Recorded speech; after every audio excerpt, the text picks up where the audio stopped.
Hello. Welcome back to my channel. Learn English with James. Let's go to listen my interesting story. Once upon a time, there was a happy town full of happy people. Its houses grew over the countryside like hairs on a man's back, and its fields spread out like a beautiful woman's hair. The town had no borders, and neither did the fields and cattle houses that spread out from it. The people took their pitchforks in hand and worked the land, sharing the food they produced. If a woman did not have enough milk, her neighbor gave her a jug of milk. If a man did not have enough apples, his neighbor gave him a basket of apples. In this way, the people lived a simple and happy life. When they felt hunger, they felt it together, and it never lasted long. Sometimes, kings came and tried to tame the townspeople. They said, "My land is so much richer than yours. Come and work my land for 10 days a year. I will give you part of the food you make, and when bandits come from the woods, I will protect you." But the people did not listen. Why should they work for a king and only get half of the food they made? And they did not need his protection.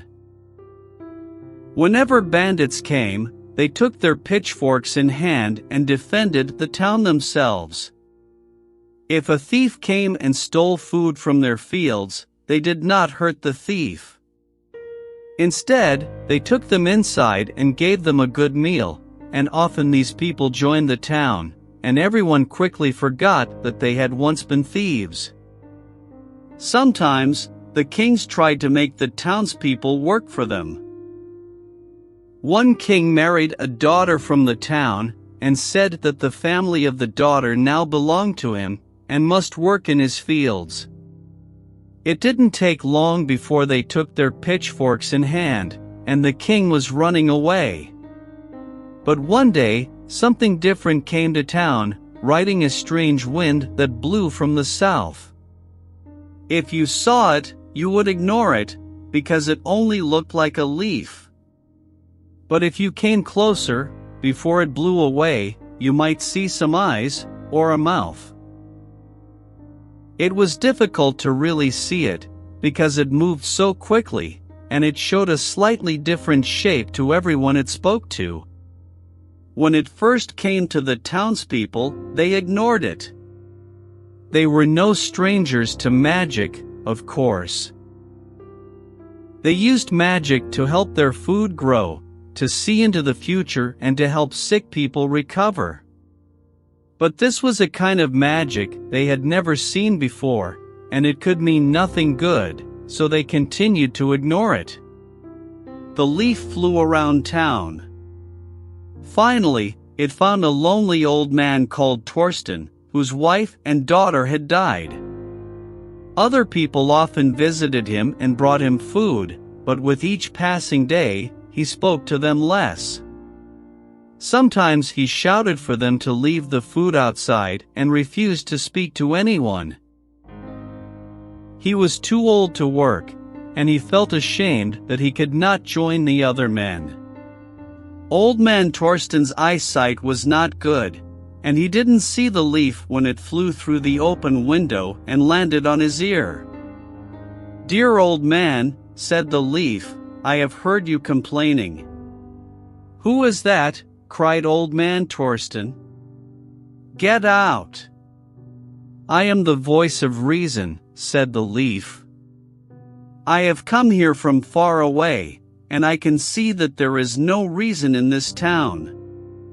"What are you talking about?" said Torsten. But he sat down and listened. "You have worked harder than all those young men out there in the fields. But you have no more things than them. Your house is no larger than theirs, and you do not own the land outside it." The old man did not understand. "Nobody owns the land here. We all own it together. Why should I own the land outside my house if I am not strong enough to work on it?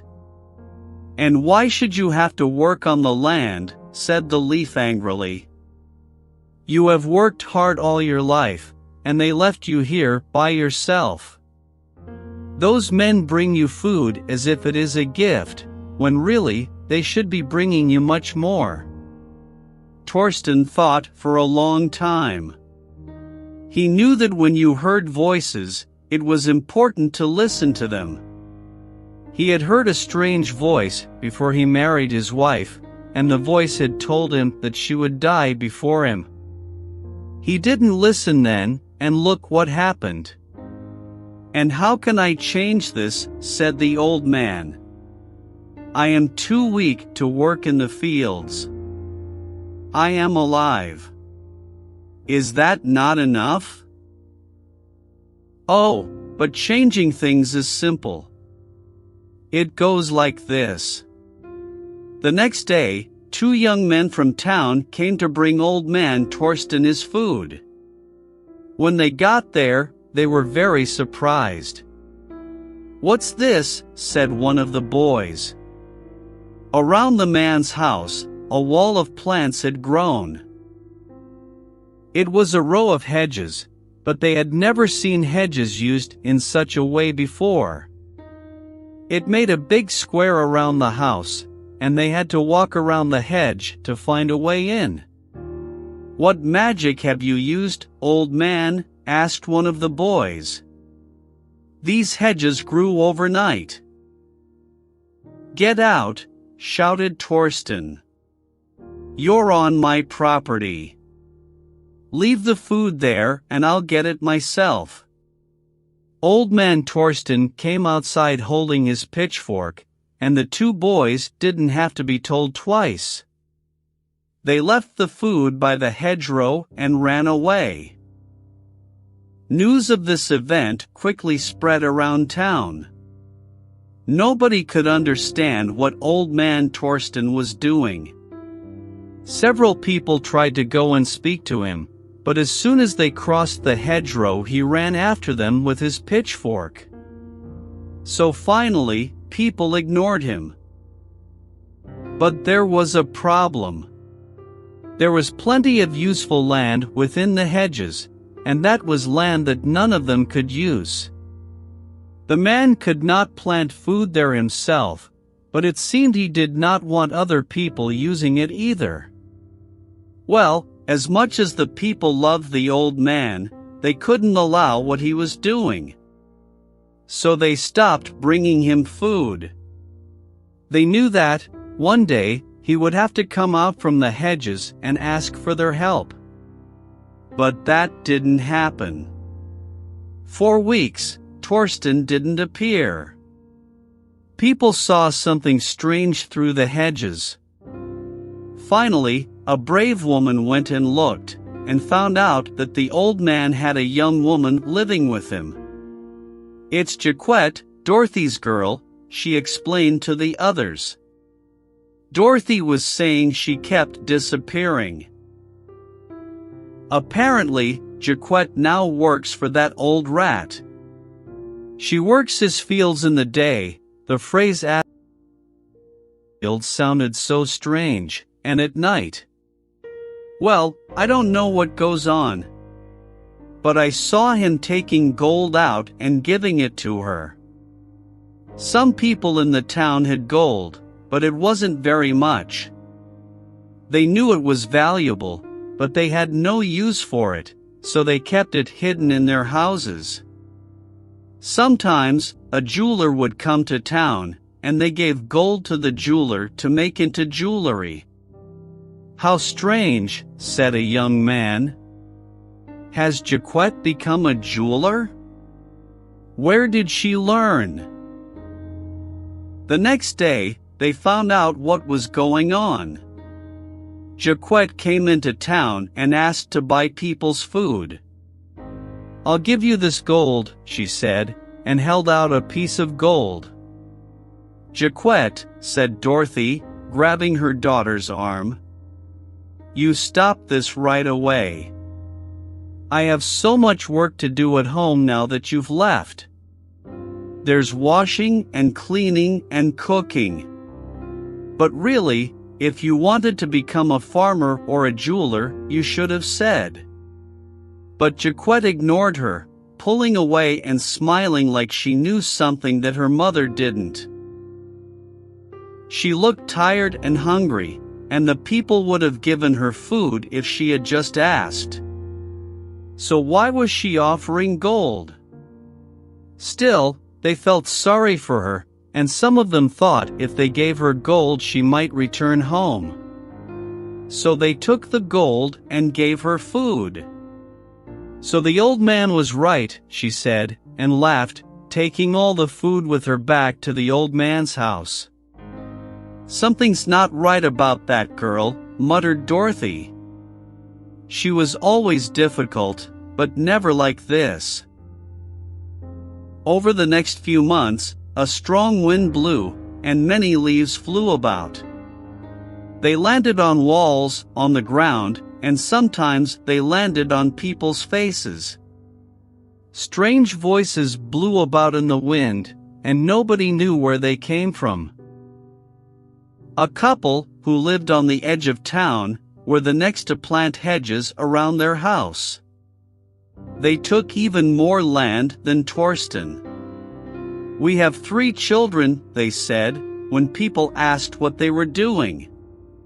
They can work all this land. We need this land. It's our property now. And so more and more people planted hedges, because they were worried they would have no land to work on. And when there wasn't enough food, instead of asking their neighbors, as they had in the past, people took out their gold pieces and used them to buy food from their neighbors. Of course, there were people in town who did not like this system. They spoke of strange voices, and said that they were acting like those stupid kings who tried to tame them. But people ignored them, because winter was coming soon and they were worried about their own food. Anyway, if someone needed it, they could always ask their neighbors for food, couldn't they? But you would only do that if you were really hungry. The winter came, and the people sat inside and ate the food from their own fields. It felt good to be eating food that belonged to them. But they did not have as much food as before, and they could not invite their neighbors round, in case they didn't have as much food as them. Some families could not eat all the food they had, and they had to give it to the animals, or let it go bad. With the cold weather, the people's attitudes also turned cold. Before, there had been celebrations all year round. The people had danced in the fields and sung songs to the growing food. Now, with all the hedges, they could only dance on their own property. On Christmas Day, the people sang inside, trapped by wood and hedges, so their neighbors didn't hear. The biggest change came in the spring. One day, the people came outside and found a man hanging from a tree in the center of town. "I hanged him myself," said old man Torsten coldly. Now that his neighbors had become like him, he did not hide in his house anymore. He walked around town with pride, and some could not look out of their windows because Torsten's cruel smile filled them with fear. "I found him stealing my food in the night." "But we've never done things this way," said the townspeople. "We give food to those who need it." "But it's my food," said Torsten. "My fields. It has been a long, difficult winter. You understand. You sat at your table, just like me, and you saw how little there was to eat. And if there was enough food, why should he have it?